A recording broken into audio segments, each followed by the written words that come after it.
In terms of refugees, it's clear that countries like Turkey, Lebanon, and Jordan, which are already bearing an extraordinary burden, cannot be expected to do so alone.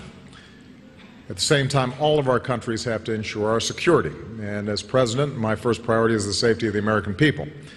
And that's why even as we accept more refugees, including Syrians, we do so only after subjecting them to rigorous screening and security checks.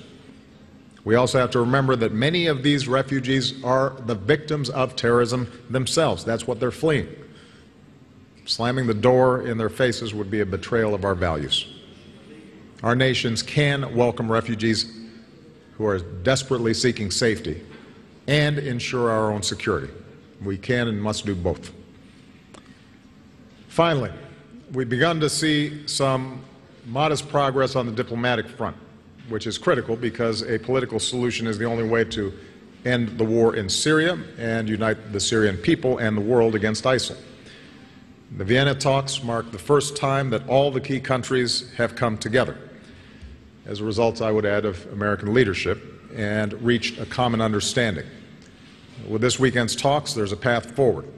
Negotiations between the Syrian opposition and the Syrian regime under the auspices of the United Nations, a transition toward a more inclusive representative government, a new constitution followed by free elections, and alongside this political process, a ceasefire in the civil war, even as we continue to fight against ISIL.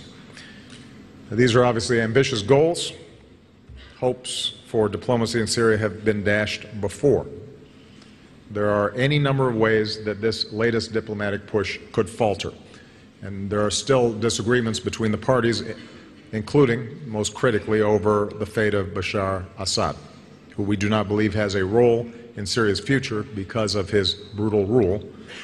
His war against the Syrian people is the primary root cause of this crisis. What is different this time, and what gives us some degree of hope, is that, as I said, for the first time, all the major countries on all sides of the Syrian conflict agree on a process that is needed to end this war.